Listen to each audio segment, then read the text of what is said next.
Cool. So we're preparing to live stream. Let us know your favorite color and animal in the chat. If y'all are tuning on YouTube, let us know that in the live chat and the comments as well.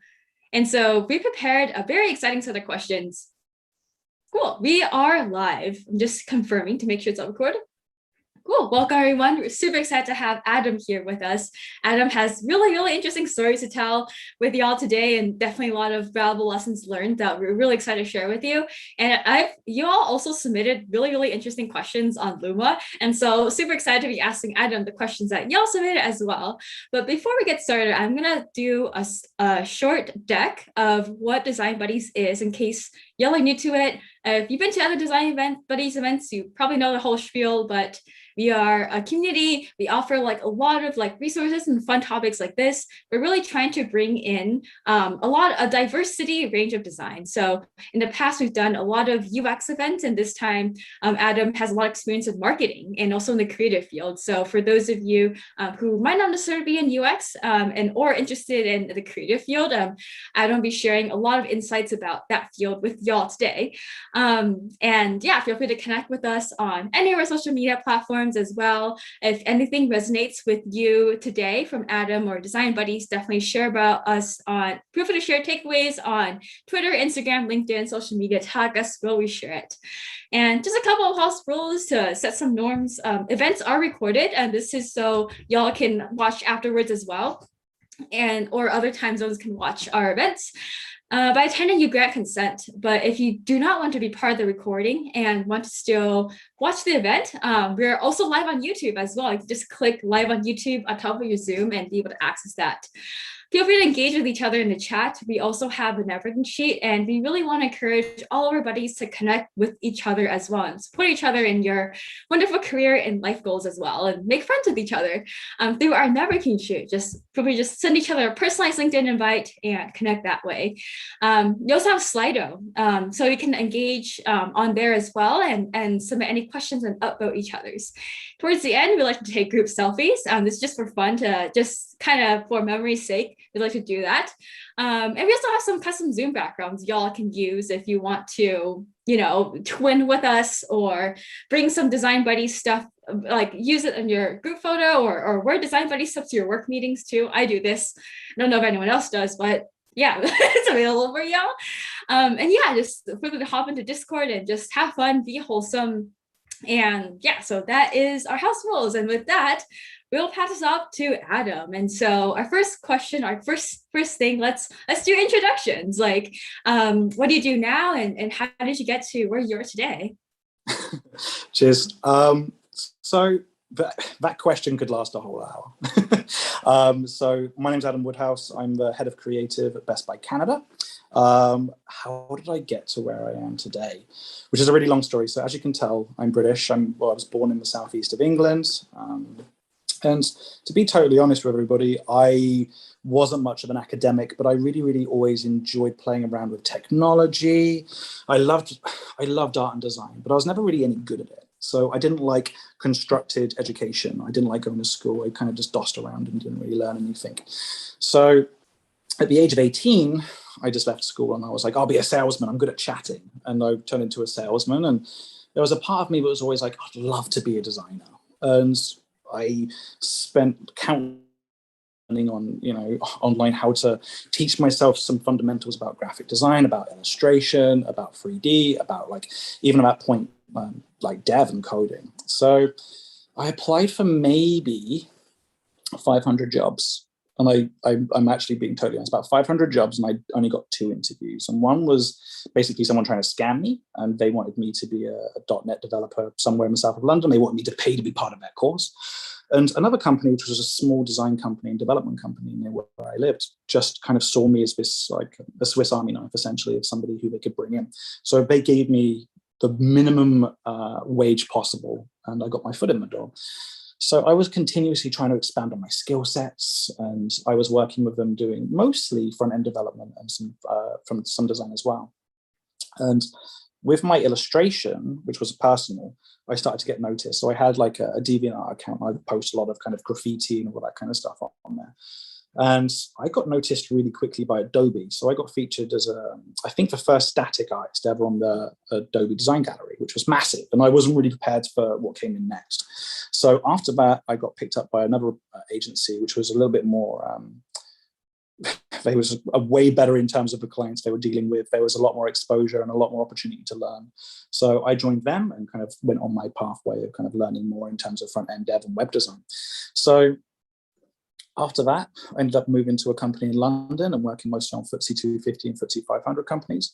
So they're the financial kind of top 250 and 500 companies, which, to be totally honest with you, wasn't really engaging for me. And round about now, the App Store came into effect, and it was kind of really, really exciting for me. So I went freelance, and randomly, I was getting a lot of clients in organically. I don't know how, and I still don't know how today, but I got named by Digital Arts magazine as the #1 illustrator in the UK in 2009. And I just don't know how that even materialized. I didn't enter anything.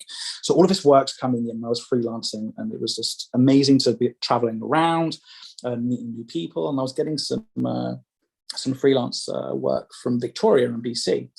And the company out here I was working with were becoming pretty close to me. And I ended up meeting the owner in Amsterdam, and we had a great time. And I was really, really inspired to travel the world and kind of do some design work. So I ended up in Sydney, doing some work with Saatchi and Saatchi, like freelance work. And then I was in Victoria for a little bit doing some freelance with that guy I mentioned.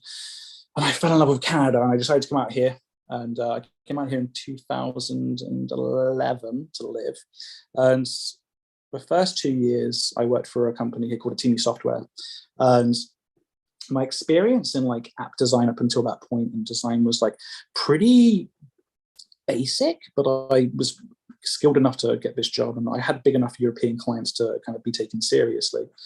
So I did loads of cool work with them, and they were a great company to really grow with. And there's some people who came out of that company are really well known now. My boss was Tyson Kuhlberg from Asana. Hi, Tyson. He's awesome. He taught me a lot about design and also about leadership. And eventually I went over to Invoke Media, who are the guys who created Hootsuite. So I was there for a year. And to be honest, I wanted to kind of stretch my wings a little bit, and I went to Toronto. Ended up at that point with Invoke Media, it was more of a shift away towards a shift into marketing and advertising. Even though we still did apps and web design, there was also some of that kind of art direction stuff. I just saw Jason say at Toronto. So when I got to Toronto, I was much more involved in the marketing and advertising side of things. And that was something which really interested me. It wasn't just telling the story of how somebody interacts with an app, but the story of why they even download the app in the first place, and what journey they go on, and what they take away from it, and how it impacts their daily life. So I fell in love with that. And I really got into animation and 3D. That's something I really focused on earlier on in my career in regards to kind of building them skill sets out, and ended up working basically as an art director and an associate creative director for some big companies. Started my own thing, which was awesome. It was such a journey. It was crazy. I learned so much during that journey. It was amazing. We had an office in Toronto and also an office in Vancouver. And when we closed that down, I went back to the agency world, back in Toronto. And I was there for a couple of years working for different companies. And 15 years in, I decided that maybe it was time to kind of reevaluate what my life looked like in terms of agency versus in-house. And I was about to accept a job offer from another company, which would basically be a continuation of agency world. So the company I was working with did a merger, and they ended up merging with a company in Montreal. And in all honesty, it was like, if I was going to jump, this would be the time.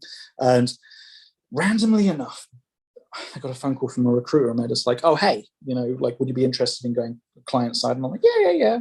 Is it in Vancouver? And they're like, yeah. And I'm like, there's not too many companies in Vancouver that really interest me. And she was like, oh, this is Bestbuy. And I was like, go on then.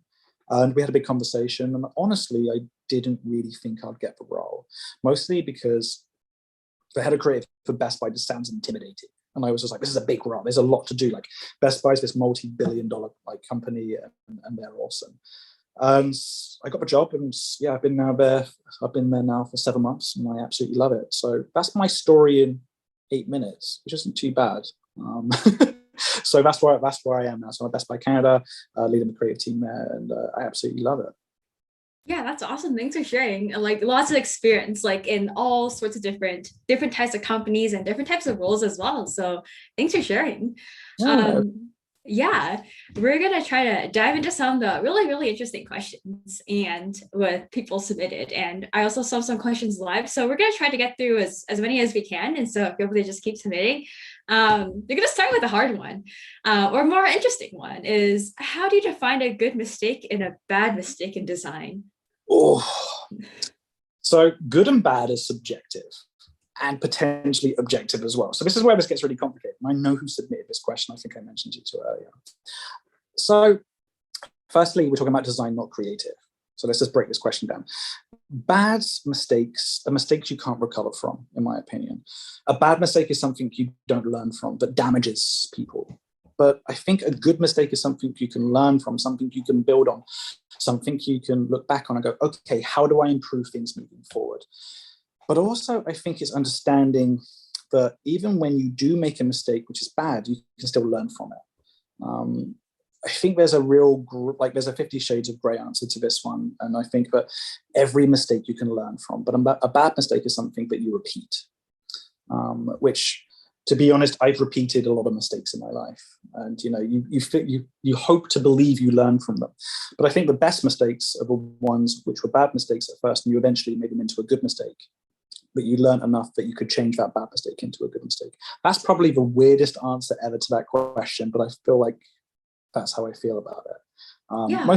Mostly because, I don't know, I've made so many mistakes in my career and in my life, but I try not to beat myself up about it.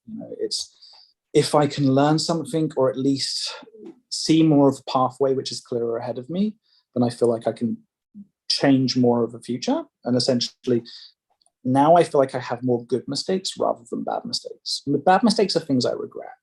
And, I don't really have too many regrets now in terms of my career. There's obviously hard decisions you need to make in your life. And that's when you're leading teams or you're like seeing big projects, there's definitely a level of risk versus rewards that everybody needs to be prepared to take. And in all honesty, it's finding that balance, which is really essential. And, learning how to sleep with a clear conscience at night and making sure that you know that you've learned from your mistakes. Thanks for sharing. Speaking of mistakes, do you have a story of a particular mistake that might have been really maybe this is kind of one I came up on the spot, but like a mistake that you made that you would like to share, like something that maybe you've learned the most from? That I've learned the most from? Yeah. Ooh, Or changed you the most as a person? That changed me. So this actually rolls into we had a conversation on last Thursday, I think.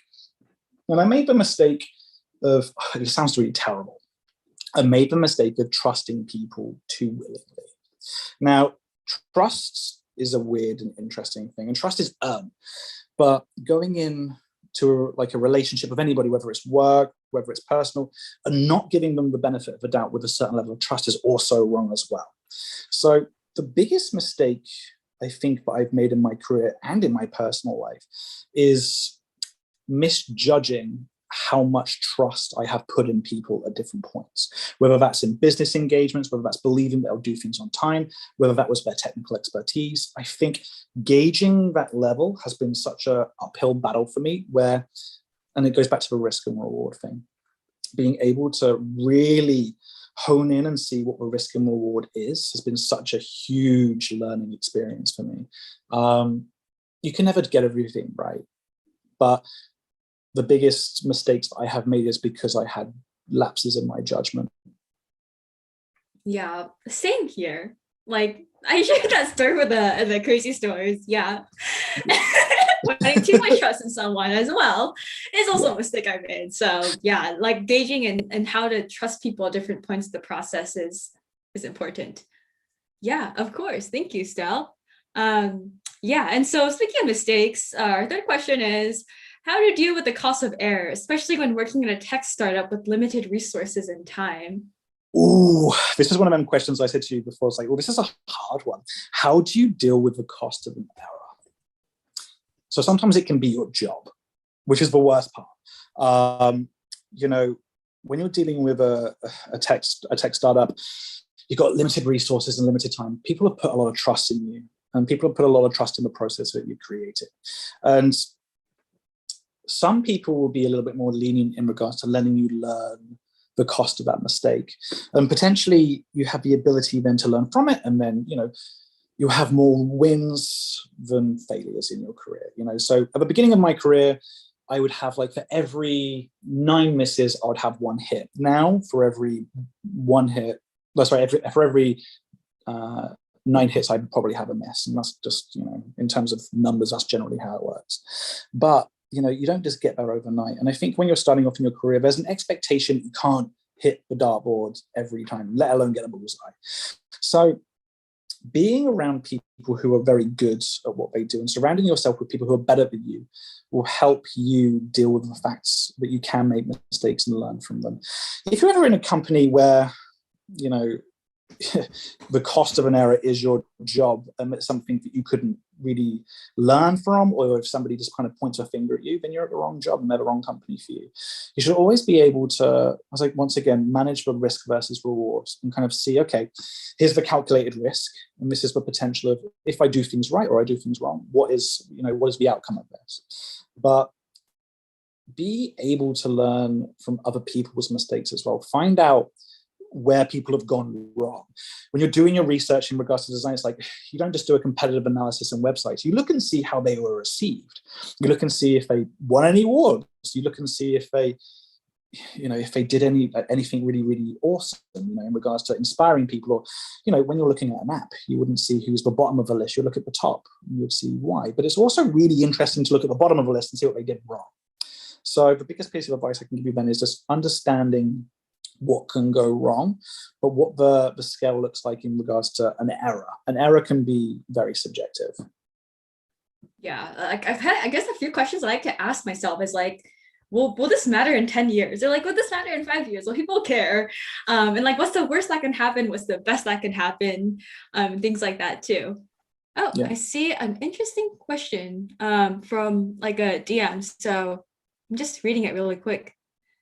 Oh, yeah, like, hi, this is regarding like running a new job. And so our buddy asked, when you join a team as a new designer and the seasoned team members keep saying no to your ideas and suggestions, how do you deal with it? Letting the manager know, or ignore and focus on your work? That's a really good question. I think team dynamics play a huge part in this. I think you got to ask yourself why people are saying no first. Is it because they're trying to push their agenda and their ideas? Or is there actually a real reason here why? And I think trying to understand why the answer is no. And saying, like, if someone goes, this isn't a great idea, and if they can't give you real actionable feedback, they're probably hiding something from you. They're trying to push their agenda. They're trying to push their designs. There's obviously some favoritism happening. But if they're like, okay, here's what you could have done better, and here's some real actionable things you can learn from, I think that is something that, would, one, show a good team around you that are supportive, and also show a good leader as well. Like, if people are constantly pushing back on you and it's hurting not just your progression, but also the fact that you feel like you can't do anything right, that's not a good place to be. So ask for objective, actionable feedback when you get pushed back. And it's like, it's okay to get pushed back. It's okay for the answer to just be no, when you're joining a new team. There's obviously team dynamics, there's obviously egos, there's obviously relationships that exist. It's like wherever you go, and especially when you inherit a team or you join a team that's been established for a long time, people have personal relationships. People might not trust you. This goes back to the trust. They've hired you for a reason, but it might not be the people who work around you that necessarily hired you. So be prepared to ride the train a little bit in regards to, everybody needs to understand how you work, and you might have a different process, you might have a different skill set, but there should be a level of respect, and there should be a level of like communication in regards to what actionable feedback looks like and what you can do to improve. Otherwise, everybody's set up for failure. Yeah, definitely. It's like feedback's like, oh, this sucks, but like, why? If they can't come up with why, then it's obviously like it's not like their problem as well. I can actually give an example. I worked for a company in Vancouver. I'm not going to name them. I did an app design for them, and I was there for a very short period of time. I was a freelance contractor, and I presented my design, and it was okay. It wasn't the best thing I've ever worked on. I'm not going to lie to you. But the feedback was, this is 60% of the way there. And I'm like, okay. And they're like, 60% of the way there. And this guy, like, he's worked for like some of the biggest companies in the world. And I was like, okay, so how do you feel like we could get the other 40%? He was like, and I hate to say this, but he actually turned around and said, I'll let you figure it out, which means he had no clue. He didn't understand how to articulate himself in a clear and concise way to give actionable feedback. He didn't like what he saw, but he wasn't able to tell me what to do differently. And the thing was, as I found out that he actually fell into that role. And in all honesty, he was very, very, very underqualified for that role too. So I ended up resigning. It was one of the best decisions I've ever made in my career. Yeah, congrats for resigning. And oh my God, I feel like I can relate with that. It was school. Like professor was like, yeah, you got like 95 out of 100. I'm just like, well, where's that 5 from? I'm just like, I don't know. I'm just like, yo, like, as you're like, like, yeah. It's like when people say like they don't like it, but they can't articulate it. It's just weird. Like I feel like oftentimes as creatives, like we put a lot of like ourselves into our work sometimes, and it kind of is a lot. I guess it could be a lot to hear, like mistakes or like people like not 100% liking it, but at the same time, it's like sometimes it's not you, it's them, and not like actual feedback. But that is so relatable because like with school relatively recently, that's like a lot of professors like, why did I get like this percent? And they couldn't tell me, like especially on essays. So yeah, a lot of subjectiveness. And yeah, and also Elizabeth in the chat, I love practicing giving feedback in DB's Discord server and feedback channels. Really helps me figure out vocabulary and how to articulate my thoughts. Yeah, I feel like that also helps a lot, as just seeing how people give feedback to designer and seeing how specific. So a bit early on my career, I was like, how do I improve? But then I don't like, I ask for feedback, but like not specific about it. So people, and also you gotta be like specific when you ask for feedback as well. So it's like the other side too. Yeah, of course. Cool. I'm going to go to our next question is, when you realize you are wrong, how do you communicate it to business or your stakeholders when you realize you might have made a grave mistake? Ooh. No, not a grave mistake, but so when you realize you're wrong, how to communicate to business? I think if you realize you're wrong and you can fix a mistake and you're like totally 100% sure when you can do it, like, sorry, when you realize you're wrong and you can actually articulate it and you can still fix something, raise your hand and say, hey, look, I think we're making a mistake and here's what we can do to improve it before it goes live or whatever. People will appreciate it. You know, it's like, hey, I've got a red flag. Even if you don't, you know, even if you can't fix it, you can still have a red flag. You can still say, oh, how can we learn from this? If you're doing a post-mortem on a project, post-mortem is such a horrible word to use on projects, and you're dissecting it and going, oh, what was bad, what was ugly? But learning from it and learning from the errors you make is something which is really important, which is why this is called trial and error in creative.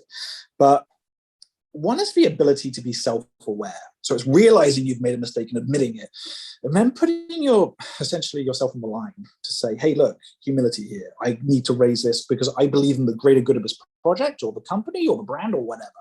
So communicate it in a respectful, clear, and concise way with the ability to be self-aware will generally be received well. Hiding things is when you're going to run into issues. And when you're like, oh, I didn't tell you because I thought that it would go live and something is bad, you know, it wouldn't be a good situation you would want to be in. You know, it's like if you've hidden something from stakeholders, if you've hidden something, you're like, it's going to make you look incompetent. So I think that when you realize you're wrong, the best way to communicate it to the business is, as soon as you can, to the right stakeholders, feel confident in the fact that you know it was a mistake. And it's not just your opinion against somebody else's. As I said, make sure you have an objective reason for something being wrong. If it's a loosey-goosey feeling, it's not going to be enough. Yeah, I feel like oftentimes, I feel like it helped a lot making mistakes like early on and just like communicating this. So I'm like, hey, focusing on the greater picture. Like it's easy, I guess in my experience, it's easy for people to kind of like get hung up on a mistake, but then just like bring people back to the goal and the big picture, like really centers everyone as well.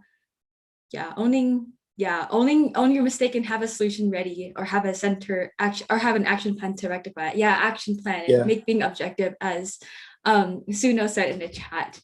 Mhm. Yeah, cool. We're going to jump to our next question is how do you thrive in the design industry or the creative industry when everything changes so rapidly? Like now there's like Web3, crypto, NFTs, and also like AR/VR. Like I feel like I don't know. I just feel like I feel maybe a lot of people can also relate with this here, but you feel like there's always like a lot to learn, like so many trends, like tech trends, business trends, psychology trends, like all these things. Like I guess like how do you keep up and thrive on top of all of that? That's an awesome question. Like when I first started in this industry, I was designing for Internet Explorer 5. Just look at that for like a timeline perspective. The App Store didn't exist. We were still using flip phones. There was What year was that? 2004, 2005, around Okay, that I age. was in elementary school. I didn't Yeah, know. yeah. Like we didn't have stuff like the internet existed. It was fun, you had MSN Messenger. That was the world of MSN Messenger and ICQ.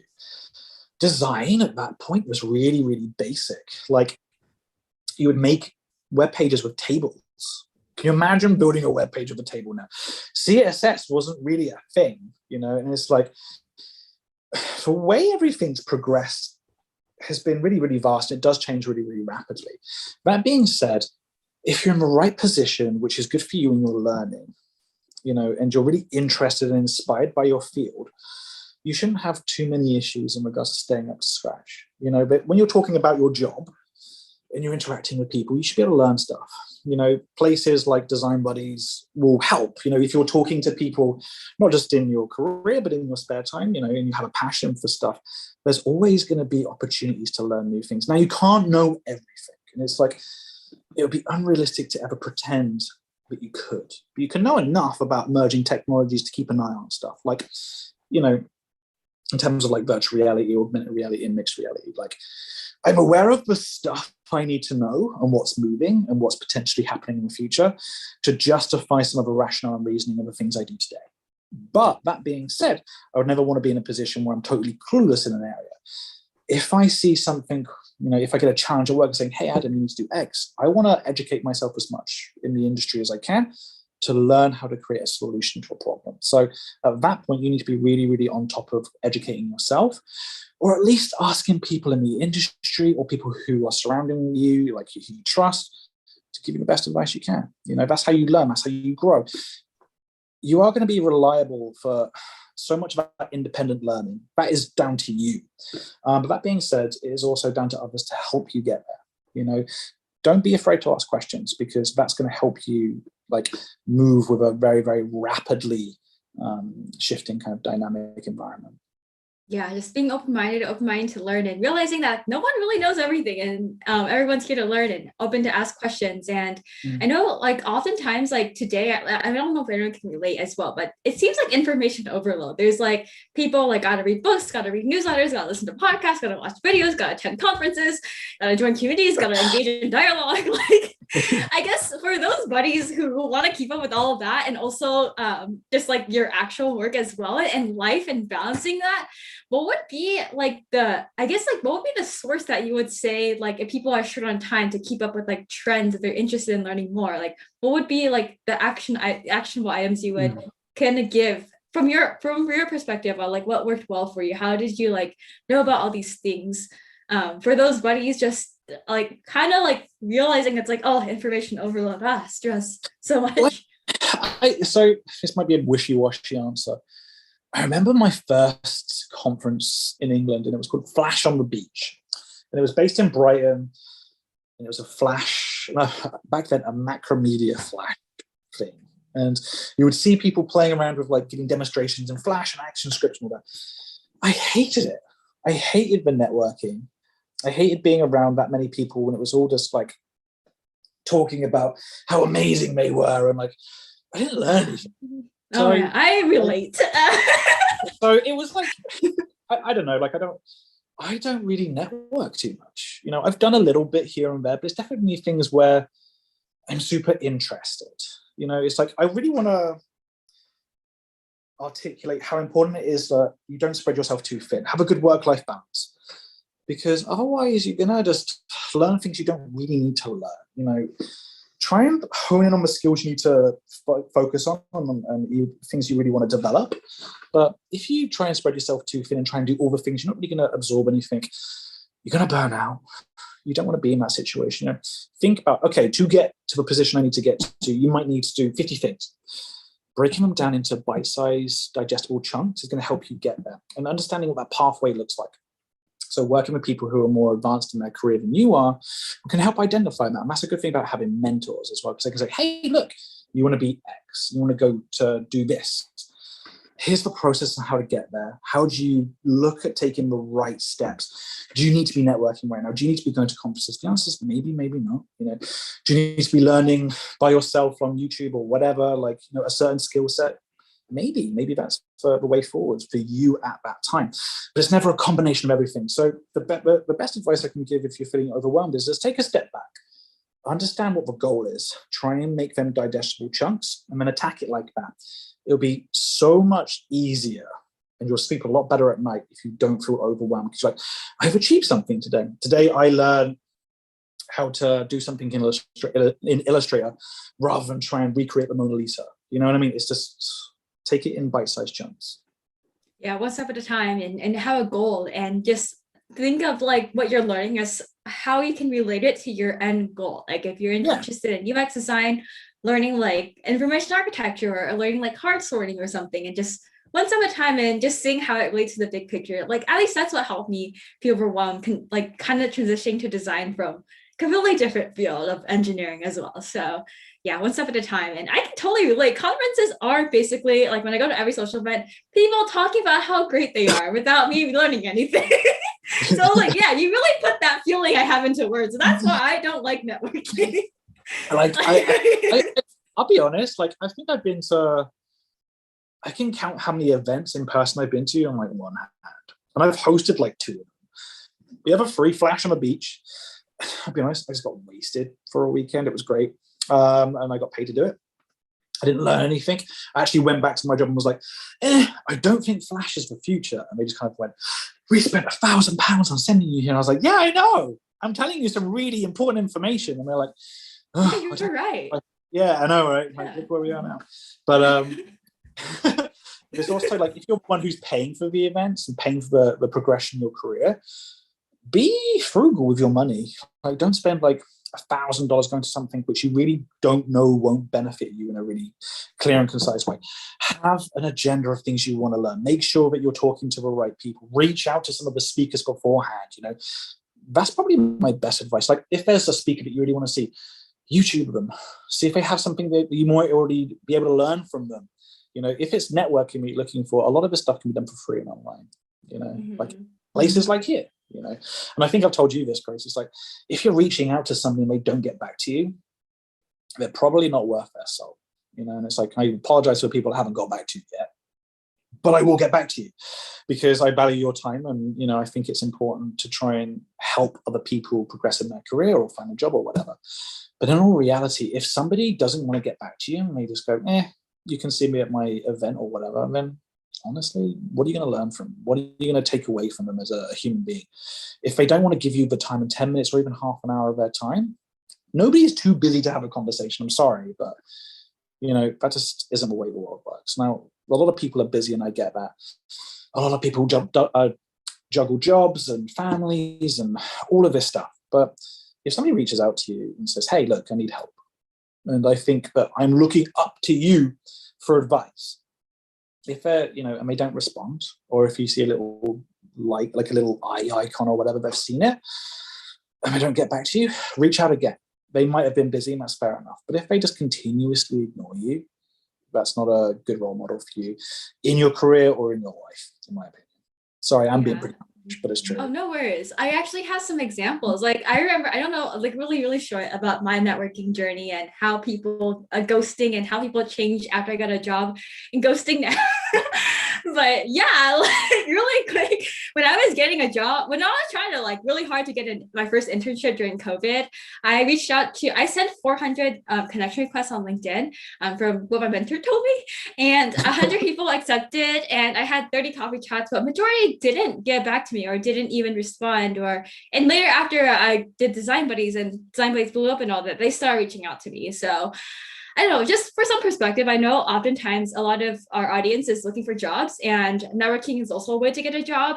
How at least will work for me. It's don't feel discouraged if people don't get back to you. Like normally people are busy, or normally people like don't even check LinkedIn. So sometimes it's like not them or not you, they just missed it.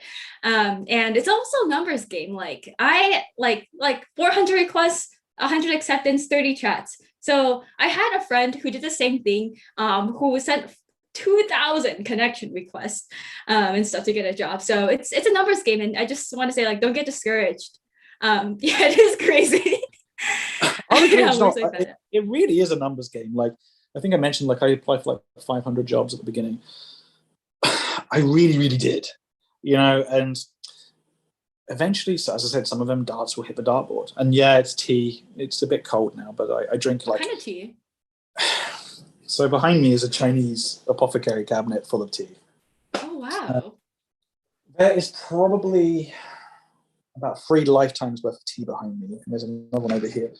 I drink like 10 to 15 cups of tea a day. So I'm like, I'm excited, I'm caffeinated. And it's like, yeah, there's a lot of tea. It might be spilling everywhere, but I'm excited. This is a good love tea. Yeah, like literally and figuratively. Oh, yeah. Yeah. It's all about tea. This is how I get through, like, when I need to take a break, and I've got a little tea, I don't know if you can see it, it's a little tea tray sitting over here. I go away from the computer, I put the kettle on, and just take a couple of minutes away and just, you know, make a cup of tea. The process of making a cup of tea is so relaxing. And this is like something which isn't my question, but you should learn how to relax. And making a cup of tea is my way of relaxing. Even though it's caffeinated as hell, there's no milk or sugar in here. Let's go away, do something which isn't design related. I can reset my eyes, I can look into the distance, you know, and I can just kind of take a break, take a step away. So yeah, and oftentimes like we get into like artist block, designer's block, but sitting with the computer personally helped me get over like blocks and stuff. So everyone should do something that makes you relax. And if like making tea doesn't make you feel relaxing, you should find something else. Like running makes you feel relaxed, but obviously makes other people stressed out. So it's all relative, but you should always find that time in the day. We just do something to like hella chill. Yeah. Yeah. Oh, also Suno said in the chat, sometimes seniors won't respond, but you can reach out to juniors and you can ask them to connect with the right person. And also like another tip that kind of people like did with me before when I was an intern is people reached out to me and asked how I got an internship, and I was able to respond as well. So just reach to people who like, yeah, because seniors probably get bombarded with a lot of job referrals. Like me right now, I'm not a senior, but I graduated from college like relatively recently. But I get bombarded like every day. People ask me for a referral and I don't know them. And so sometimes they get like, I can relate with them as well. So yeah, reach out to juniors, like what Suno said in the chat. Yeah.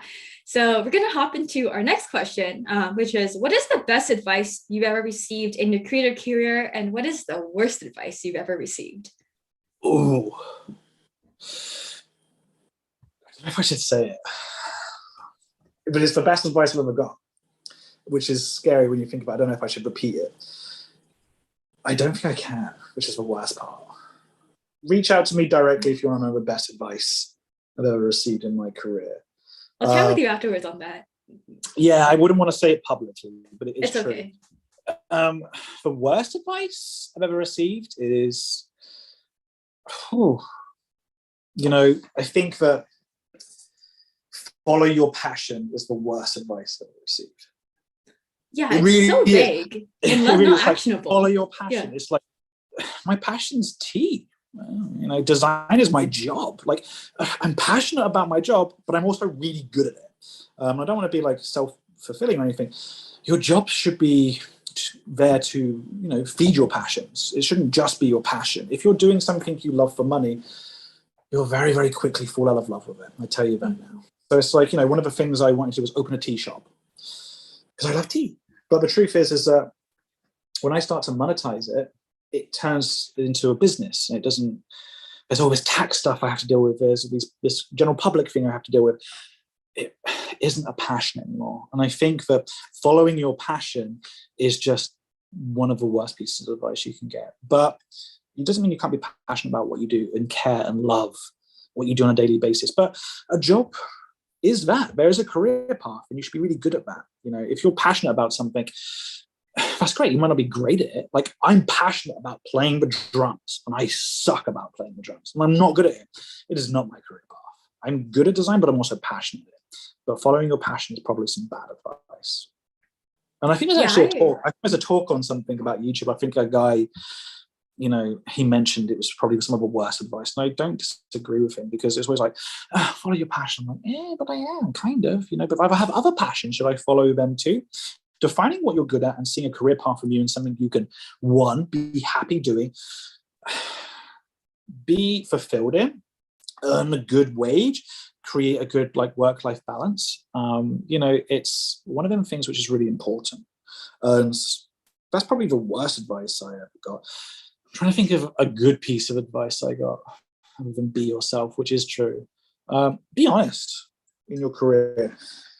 Admit mistakes, you know, humility. One of the biggest things, there's about 5 or 6, I think, you know, I read a book, but in terms of leadership qualities, there's 5 or 6, and I can't remember exactly what they are, so obviously the book wasn't that good. But one was self-awareness. Being self-aware is super important. If you can't admit that you're wrong, that's not good, because you're also teaching other people around you that, one, it's not okay to make mistakes, and 2, you're a bit of an arsehole, you know, and you don't want to be that guy. You know, people make mistakes, and that's okay. Work around people who actually support you making mistakes, because you'll progress and you'll work forward. So yeah, I think being self-aware is something that, having the ability to be self-aware is something which, in a leadership role, is something which is super admirable, and it's something I'm constantly working on. I know where my blind spots are, and one of these questions here is, what was that? Like, what's your design process? What is your creative process like, and where do you get tech inspiration from? My creative process is garbage, and I'll be the first to say the creative process for me is so messy. Like, I give the analogy all the time of people painting, and it's like, painting isn't a clean process. You know, it's messy, but if you don't have a process, the brushes never get cleaned, you never get new canvas, and you can't paint. There's inherently a symbiotic relationship between creativity and process. I'm aware that I focus solely on the creativity, and that's why I'm hired for most of the positions I'm getting into. The process side of things, I usually give to somebody else, like a brand specialist or a project manager. They deal with that stuff, so I can focus on the stuff I'm good at. So what's my creative process? Oof, it's messy. But being aware of that is something which is super important as well. I got asked that question in an interview once, and I didn't get the job because I started to ramble on about how good my creative, messy process was. But in reality, I didn't understand where my blind spots were yet. And I think being aware of them and being aware that you can't be good at everything is something that is probably good advice too. Yeah, I see somebody sharing advice. If you have any of your best advice or worst advice, share in the chat with each other as well. Love to see it. And Soya said, "I love your tea. I love that you love your tea so much that you don't put your mug down." Yeah, like, and I'm sipping it. There's still tea in here. Oh, but there's a little bit of tea in here. It's like, no, it's constant. It's good. It's very highly caffeinated, which is why I'm getting quite excited.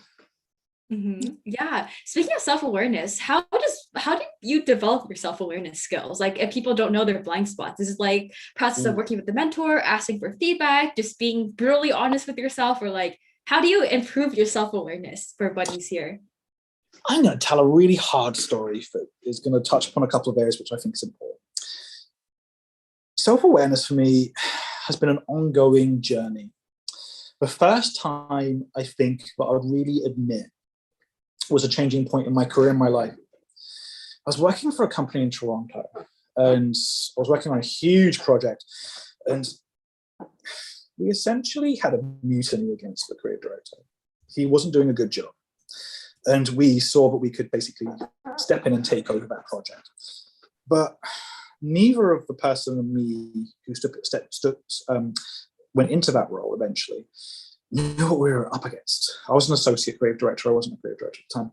And I was totally unprepared, and I had this kind of vision of power and glory and being a creative director for a big agency. And in all reality, I hadn't learned the self-awareness skills to be able to deal with clients properly, to be able to tell compelling stories, to be able to like manage bigger teams, and I totally failed. And at that point, it was like I had to take a step away from work. You know, I felt terrible about myself. Mentally, I wasn't in a good spot. I was like, what is happening to me? Like, I'm failing at my career. I did this really kind of brash thing in my career where I had a mutiny against somebody, which is like totally not the right way to go about things, and it's super toxic. And I think for me, that was kind of one of the biggest turning points, was having to fail on a big project and learning from it and being like, I should know what I'm in for before I go into something. And taking a step away and realizing that I can't go throughout my career trying to step on people. And there definitely is in this industry that mentality to a degree that if you step on people, you'll get higher up. And I've seen it in different agencies in marketing and advertising and, you know, in UI and X and everywhere, really. And it's not a good position to be in. You know, if you step on people, really, you're only just kind of showing yourself as somebody who isn't playing nice with the people. That is probably my first real self-awareness lesson that I had to learn. And since then, it's just kind of seeing of like, I won't be able to do that. That is a blind spot. Being aware that you can't be, as I said, can't be good at everything. Starting to see it from other people's opinions.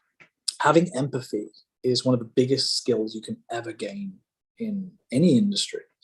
But having empathy and seeing how other people really see you and where you fall down. And not everybody's out there to attack you. They're actually trying to help you. And just listen to what people have to say. It's important. It'll become very obvious who is there to push you down, if they're saying no for no sake and all that kind of stuff. But in reality, if somebody's giving you feedback and you can see that it's objective and you can see they're trying to help you, start to figure out, okay, these might be my blind spots. Ask people, where do you think my blind spots are? It's like that age-old question. It's like, what are you not good at? And people go, oh, I'm a hard worker and I work too hard. It's like, no. Being able to answer that question is really important. One of my interview questions, if you ever interview with me, is what is one weakness that is truly a weakness, not a secret strength, which basically tries to find out, do you have self-awareness skills?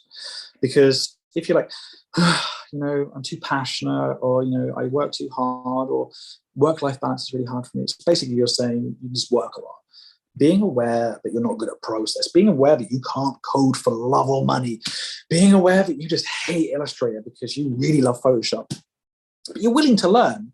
These are the things, you know, in interviews that people want to hear. That self-awareness skill is so big, and really think about it because it's going to help you in your career. I promise you that. Yeah, definitely. Plus 1,000 to self-awareness and knowing your strengths and weaknesses, and not answering like, oh, I'm such a hard worker, and that's like your biggest weakness on the job. That's a huge red flag. Oh yeah. I asked that sometimes too, and I was like, yeah, like I know, yeah. I used to answer that too, so like I was there. So don't worry about it. Yeah. Cool. We're gonna try to get through as many questions as we can. Yeah. So another interesting questions that was submitted on Luma. Also, I'm gonna answer some questions from YouTube as well later on. Is working at an ad agency really like a Madman? You can interpret this however you want. So I've been thinking about this question all day, and I'm gonna make some confessions. One, I have only seen one episode of Madman because I hated it because it was like daily life. There is agencies out there when people do see themselves as Don Draper. There are places out there where the old ways are still there. There is toxic masculinity. There are drugs. There is drinking. That is part of any industry, you know. And in all honesty, like one of my peers was like, she hasn't watched Mad Men either because she's like, I have to deal with this at work every day. I don't want to be watching it when I get home. And I kind of totally agree with that. Working in an ad agency, I don't want to work in an ad agency and go and watch about an ad agency. And I've been compared to Don Draper, and I don't think that's a good thing, you know. And it's like when you're cutthroat and standing on people and making poor decisions in your career, it's not a good place to be. From what I understand of Mad Men, there's a lot of correlation with how the world used to be in advertising. But, you know, as I said, I haven't seen it. From what I've seen, are there people out there who idolize that kind of life? Yeah, there are. I would avoid them. If you glamorize terrible things which are toxic, it's not a good place to be. Especially in, you know, agency world. Don't associate yourself with toxic people. Word will spread really quickly. The agency world is small. It really is. You cross paths all over the place. Canada is also a small place. You know, I know that a lot of people here are in the States and from everywhere. Really, you know, the people talk. You know, it's not difficult to, you know, run into somebody who you dealt with 10 years ago, who you might have been toxic with, or someone might hear your name. It's, you know, if you are attracted to the glamorous lifestyle of advertising and marketing because of the exposure to that lifestyle, you're in the wrong industry. You need to get help. Trust me. Mm-hmm. How do you define toxicity? Because I feel like there's like many ways to define it. It's like people are mean, people are rude, but like people put you down, people drag you down. All of the above. Like, if you are making anybody uncomfortable, if you are not thinking about inclusivity and, you know, diversity, and if you're thinking about, like, you know, you should always try and be kind and respectful. And when people aren't respectful, and if people don't have empathy and people don't care about your feelings, then it's toxic. It doesn't really matter, you know, what situation you want to be into. If people are pressuring you to do things you don't want to do, if people are stopping you getting to where you think you can get to, if people are hindering your career, if something makes you feel uncomfortable, that's toxic, you know. And sometimes you've got to be aware that people might say you're toxic. You might be doing things that are toxic. And I said this to you aloud, like, I gave a little bit of a pretext before I gave my answer last week, which was, I am no angel, but I like to think that I am much less toxic than I used to be. And I think that I've learned from my mistakes in when I was toxic to make sure that I can be a more refined and well-rounded individual now. And you will always come into hurdles. Nobody's an angel. You'll have to make hard choices. You'll have to make some really hard choices in your career, especially as, like, in creative, it's super competitive. And, you know, everybody who's on this call will know that. So how do you still be competitive but respectful? And that will get you a long way in your career if you can follow that. Yeah. Thanks for sharing. Like, definitely red flags. Anything Adam said, like, leave your place. We're gonna do a quick group photo, and we're gonna end with some very interesting questions that I saw submitted on Slido and YouTube as well. So feel free to turn your camera if you want and wear your Design Buddy Zoom background.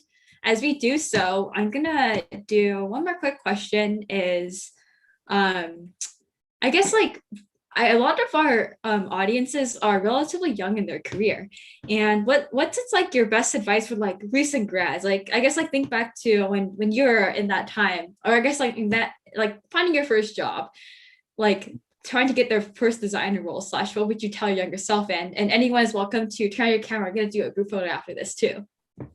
Oh, what would I tell my younger self? Earlier on, I mentioned this to you guys. I was like, don't do drugs. Don't do drugs. My younger self, I'd probably say, if I could tell myself one thing other than buy Bitcoin, it would probably be something along the lines of, don't be afraid to fail. Like, seriously, don't beat yourself up. You cannot make everybody happy. You know, try and learn something. And it's okay to see something go live and you go, I wish I would have changed something. And probably everybody on this call would put something live and go, I would do it differently next time. And this is why it's trial and error, trial and error, trial and error.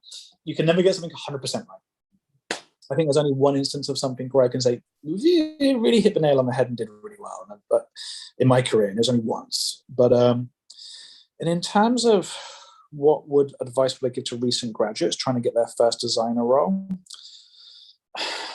Reach out to those who want to talk to you, or reach out to people who inspire you. Be prepared to be disappointed, because everybody's human. But reach out to people, converse, get your foot in the door. Like, don't ask people like, hey, can you give me a recommendation because I don't want to work for this company? Like, don't do that.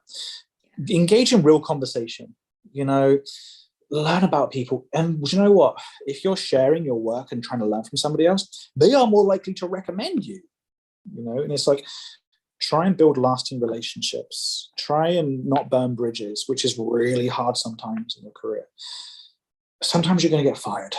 Sometimes you're going to resign. Sometimes things aren't going to end in a pretty way. Sometimes small agencies are going to rely on you for so much, and you're going to have to resign one day because you have a better opportunity, and they're going to hate you for it. And that's okay. But try to keep that bridge there. Eventually, things will come back to you. So just be aware that I'm never going to work in Toronto again. I'm never going to work in London again. The thing is that it's going to be very, very, very difficult in your future if you think like that. Life can be very interesting in how things materialize. Yeah, I definitely have lessons I learned. Also, don't be afraid to fail. As Liz just said in the chat, you can't progress if you don't fail. It's I guess when thinking of failures, it's so easy to just get really upset about things. But I like to focus on what was gained, which is the lessons you learned instead of what was lost. There's always something to I guess in my personal life, everything to gain from situations and stuff too. Yeah. I totally agree. One of the things which has always stuck with me, which is totally bad advice, but it's made me smile. There's a movie, and it's got Robin Williams as a voice, and it's called Robots. And it's old, and it was this animated flick. It was great. Watch it. I think it's probably on Netflix. There's one line in it which stayed with me, which is never try, never fail. And it's true. If you don't give it a go, you will never fail, but you never succeed. You never succeed either. And my little backstabby comment sometimes in meetings is we go, we can't do something. It's never try, never fail.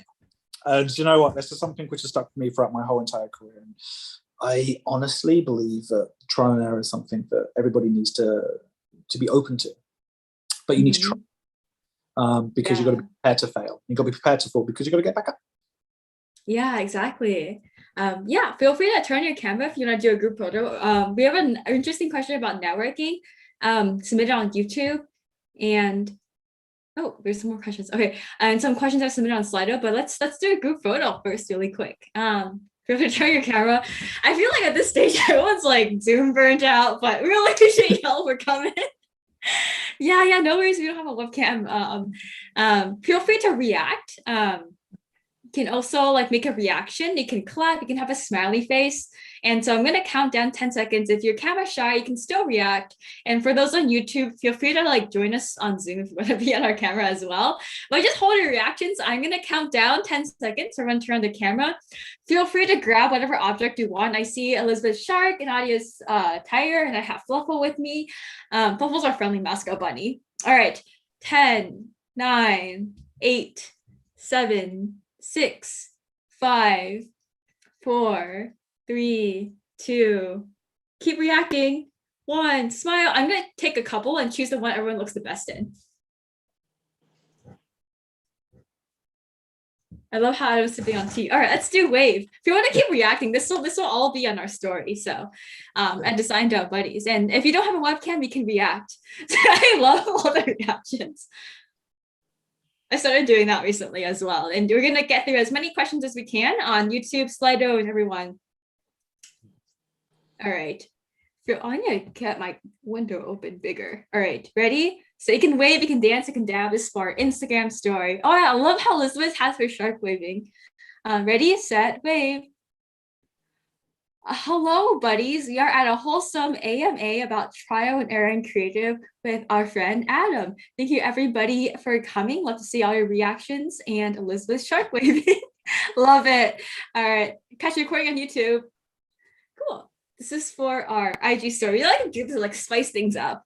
But yeah, I'm gonna go back to speaker view, and we're gonna. How much time do you all have, by the way? If any of our moderators have to leave, feel free to. I try to get through as many people's questions as possible. But speaking of networking, that was kind of last topic. It's not good. At least for me, and maybe other professionals also experience this as well. But it's like people you never reached out, like people you had like one class with in college, or people you haven't talked to since high school. Be like, see you get a job at like big name company. You're like, hey, how are you doing? Can I get a job? I know you said like keep your bridges and just like kind of relating to all that.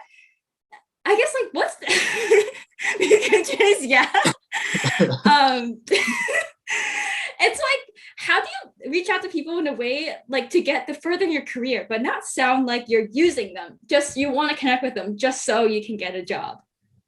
Like you've got to be authentic, right? Like if you've got an agenda with every communication you have, like it's not a good look at that as a blind spot you need to be aware of. Mm-hmm. You know, if you're one day, if you want to work at like a, I don't know, big name company, it's great to communicate with people who work in big name companies. You can learn about, you know, what the inside is like. You can see if people enjoy their job. You can see what some of the challenges are, which is really great. But, you know, if you're asking for a recommendation, you know, I've had it quite a lot in my career. People go, oh, can you help me get a job? And it's like, if I think you're suitable for a role, yeah. And I'd usually leave it at that point. You know, it's like, if somebody's like, yeah, send me over your portfolio or something and I'll take a look. You can say that. But, you know, don't be rude to people. I think it's also being humble about the fact that not everybody is after a job. Some people honestly just think they're, you know, they're the best fit, and that's okay. When people start to use other people and when people start to get angry or pushy, it's not worth it. You know, just be aware of who your network is and what their agenda looks like if they have an agenda. You know, like my landlord, he works for a big company, and you know, I hear stories from him, and you know, like I wouldn't want to work for some companies because of stories I hear, but like there's other companies that go, oh, maybe one day I do want to go and work for them. So it's like it's good to have friends in different places because then you get to really understand like if are they happy or not. Like I see my landlord happy all the time, which is great. You know, and it's like, oh, maybe that's one company I want to work for in the future. And somebody I wouldn't usually think of. So just because it's a big name doesn't necessarily mean it's a good company, you know, and it's just be careful in who you network with and why you network with them. You know, think about it in ways you can progress yourself. Don't look at it as like the job is an outcome.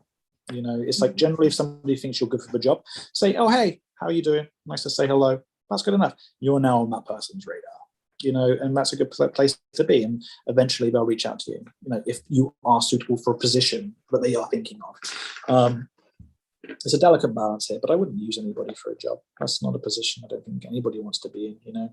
How did you get this job? Well, I tried to fake being friends with somebody. It's like, ugh, no, it's a bit gross. Yeah. Yeah, it is. Just be real. Just be like vibe. And I less like another spin like take on networking is I actually don't like the term networking. It feels very transactional, but that's how like people describe it as. And I just see it as making friends and like what Giordano, I'm sorry if I pronounced your name wrong, but in the chat, Mutual Valley, yeah, I definitely think like making friends, networking, any sort of connection, it's like you can learn from each other or like help each other out. And I guess like another actual tip is from like what helped me early on in my career is asking how I could help out as well. And just like if you like ask for someone's like advice, I always try to say, I always ask, find out ways or ask for ways I can give them value back as well. And so it feels more like a friendship, not like a business transaction. So it feels more authentic that way. Yeah, I agree. Yeah. Yeah, so there's another quick question is from Anonymous is, was there anything particularly difficult about moving internationally to Canada as a designer? Looking to move to Canada myself. I know some of y'all are interested. Oh, and would love some advice. Can I quickly answer where they're coming from? Yeah. Wait, where are you coming from? Where are you coming from? Is it the UK? Like, is it the US? Japan, but US native. Okay. So I don't know what the Japanese connection is with Canada in terms of visas, but my biggest advice here is like, if you haven't been to Canada, go visit. If you haven't been to Toronto or Vancouver, try and go and see both. Both are hugely vast. Now, I don't talk about Calgary personally because it's too cold for me, but Toronto and Vancouver are my two personal favorite cities, and I'd advise you to go and see at least the East and the West Coast. I think from there, it's just kind of like, understanding what the challenges are in Canada. Every country is different, and I don't think people are generally prepared for that. Like cultural differences are one thing, but even things like financial differences. You know, Quebec's awesome. Quebec's like, you know, Montreal is a great city. Like I would love to move to Montreal if it wasn't -40 in the winter. You know, it's understanding what the weather's like, understanding what the cost of living is like, seeing what the job market is like. If you have, you know, this is another reason for networking. Like, hey, Adam, you live in Vancouver. What's it like? What's the cost of living like? What's your average rent like? What's your average salary like for somebody in my position? Finding that information out before you move is something which is really going to help you prepare. Otherwise, you're going to find yourself in a sticky situation where you're like, I didn't do my research beforehand. Honestly, if you can get even connections there beforehand, or you know, go out there for a couple of months just to see how it is. You know, I know the UK has, I think, a 6-month visitor visa. You know, save up enough money, go visit somewhere, go and like, you know, go travel around, see if the country is really for you. Like what you see on TV is very, very different to what you'll experience. The best advice I can give is just do your research, go visit, don't make a leap unnecessarily. Like I came to Canada the first time and I totally failed. I went back to England and I had to come back because I didn't do my research. I didn't save enough money up. I didn't know where I was moving to. I didn't really understand what was going on. But I went from Vancouver to Victoria to Toronto, and I saw them cities and I was like, oh, I think living in Vancouver's for me at this time. But at least when I moved to Toronto, I knew what I was in for. So I think just if you've got the ability to travel, do so. If you don't, just read up as much as you can, communicate with people who already live there, or try and network with people who do live there. Yeah, thanks for sharing. Yeah. I'm gonna hop into our last question, unless there's more in the chat and on YouTube. I'm going to try to paraphrase this. The question is, I'm studying art studies. Whenever I do something, I think it's good. My teacher points out it's so many mistakes and I'm unable to draw for the next week. And so I'll rephrase to say, like, maybe in a school setting or in a work setting where someone of authority says it just sucks. And there's someone that has authority over you. Like, how do you respond to that? And how might you deal with potential imposter syndrome that? So imposter syndrome is 100% real. And for the longest time in my career, I'd be like, oh, I don't think I'm qualified enough for this position. And I'm going to be honest, I failed art in sixth form, which is like, I was 17 and I failed art. And my teacher, she was always like, as I said, the education system really wasn't for me. But that's not for everybody. And some people pull a lot out of the education system and do really, really well. But she always referred to me like as a pissed artist, excuse my language, which is like I was always drunk and just doing whatever I wanted to do, which to a degree was accurate. But like in reality, she didn't give me any actionable feedback. Like, okay, what about this is wrong? It's like, you briefed me to go and capture the beach. So I went to the beach, I picked up some sand, I got some paint, and I just painted and threw the sand on it. And I believe that's capturing the beach. Just because you don't understand that is like a different version of art from what you're used to, and I'm conceptually thinking about things differently, doesn't necessarily mean that my idea is invalid. So really dissect what they're asking, ask for actionable feedback, but also understand that they have preferences. They also understand that, like, if the ask is to use watercolors to show a photorealistic scene or whatever of a beach, then it's like, okay. And if you made it look like a cartoon character walking along a cityscape, you've missed the brief. And this is going to help prepare you for the near future in your career. It's like you've got to be able to answer the brief. And if there's a problem, you've got to find a solution. But in reality, if somebody's just pushing you down, maybe the education system's not particularly built for you, and that's okay too. And there are other places that you can potentially go to learn stuff. Don't let it push you down to the point where you can't pick up a paintbrush or you can't do anything. Look at it as like, that person might not be the right teacher for you. And sometimes you won't have an option in regards to changing that teacher. What you can do is you can start to look at the teachers in your future who can help potentially get you there, whether that's, I don't know, some online courses that you really resonate with and things you actually want to learn, or if it's like, a YouTuber who's teaching you, I don't know, something that really interests you.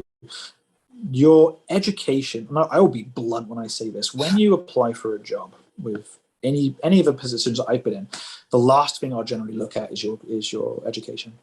I have no formal qualifications. I didn't go to university. I don't have a degree. Honestly, when I turn around and say that your book, your portfolio will speak for itself. I'm never going to call your teacher and say, "Oh, how was Grace in her last year of school?" I'm never going to do it. I think, don't let it make you stop creating. I 100% believe in that. And when my old teacher was like, "Hey, you're not really trying," it's like, no, because fine art, this version of fine art doesn't interest me. But when I found something which was really passionate and I really put a lot of love into it and I loved, and she slated it, honestly, yeah, it does impact you and it does drag you down. But once again, pick yourself back up. It's their opinion. Look and see if they have an actionable and objective viewpoint. As I said, look at what the brief was and look at how you reacted. Take a step back, have a look at it holistically, see if you can find the reasoning and rationale where they said that to you. If you cannot, then start to look into alternatives of how you can make yourself move forward without them. Yeah, it's all at a day people's opinions, and I feel like oftentimes, like at least for me, I felt like I had to like make my art so like everyone liked it or whatever. But we all don't live to please everyone. It's impossible to please everyone. Like, why would you chase an impossible goal? It's about pleasing the right people at the right time. Yeah, and I totally like. I know in sixth form. So sixth form's like the last 2 years of school in England, which is 17 and 18. For me, it was like they were teaching me, "Oh, Adam, you should look at pastels and stuff and like doing fine art and like here's some still life for a plant and a bowl and some fruit." And I'm like, I just wanted to do graffiti because that interested me. 3D, visual spatial awareness skills, building custom abstract shapes, that was interesting to me, not the fine art. It's good to have a basis, and sometimes even when they do give you poor feedback, you have learned something through that process. But in reality, if that's not something that interests you, you're going to have a hard time learning anything if it doesn't interest you. Find the areas you are interested in.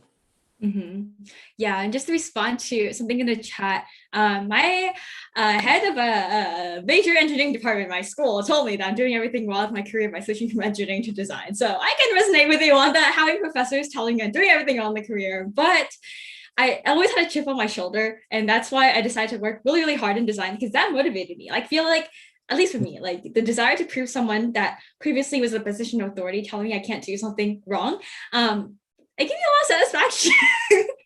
And yeah, I don't know if the right way. Yeah. So spite is a great motivator. This is where toxicity can come from, right? If you're like, "Oh, I want to prove you wrong," then you stop doing something for yourself, right? Yeah, that's and true. I totally get that. Like, someone goes, "You shouldn't do X," and it's like, should they be making decisions about your life? No, look at it as that's their opinion. Try not doing it. They are most likely wrong. You know what is best for you. So spite is a great motivator, but spite is also toxic. And like, but from their position, they might not be in the happiest place. They might want to say like, there might be a jealousy component here, right? I respect your right to have an opinion. Exactly. I respect your right to have an opinion. However, I believe this is the right path for me, is something which might work. Yeah. Don't let other people forge your path for you. You're the one exactly. who's in control. Yeah, I've definitely, this was like me 2 years ago, like sitting in my professor's office hours. I was like, yo, I'm just your grader. And you're like telling me your 45 minutes how your 14-year-old daughter does design, how I started too late. I was like, yo, chill. And I was like really, really mad after that. But yeah, I was like, I don't know, really college age and really young and naive and really impressionable as well. And I thought of this during a run recently, I just want to share, is like, life is too short to hold grudges. Not everybody is worth the space in your brain. It's easy to, like, at least for me, like, and a lot of people, like human nature, get like really mad with someone, but at the end of the day, like, you're not here to please everyone. It's like impossible. And just please the right people and just be chill and live happy. Rabbit hole. Yeah. Yeah. Cool. But yeah, I know we're a little bit over time. I know you said you could do a little bit over time, but I don't want to keep y'all for too long. Is there any last advice, any last words you would like to share of our buddies on Zoom and YouTube today? oh, I hate to sound cheesy, but what I would say is that forging your own path is something that only you can do. You are the maker of your future. You can be inspired by people. You can take advice from people, but there are people who are going to want to sabotage your path ahead. There are people who are going to be envious of your path. I hate to say it, but it's 100% true. Follow your heart. It's so true. And it's like, if you think something is right for you and the best for you, listen to what other people say. Listen, see what angle. Remember them blind spots. They're really important. Being aware of them. You don't know everything. Nobody knows everything, you know. But be aware of the risks. Be aware of the rewards. Be prepared to take the consequences, and be prepared to do trial and error in every area of your life, whether it's in your career or your personal life. The best piece of advice I can give you is you gotta fail, you gotta try, and it's okay. So I hope everybody on this call has a great future, and feel free to reach out to me. I'm usually around and somewhat responsive, but to my previous point, if I'm not responsive, just drop me a note a couple of times, and eventually I'll get back to you. But honestly, just be yourself, follow your heart, and you'll have a bright future. Awesome. Thanks so much for sharing. And also, I know you said connect with for your best piece of advice you ever given. So I'll be asking you this shortly for a retro call. But yeah, thank you everybody for coming. I'm going to stop recording now, but definitely connect with Adam. And this is really, really wholesome and fun. And I saw in the chat earlier, So Young said they felt like they gained 10 years of life from this. So really appreciate it. Yeah, with that, I'm going to end the recording and stop live streaming on YouTube. So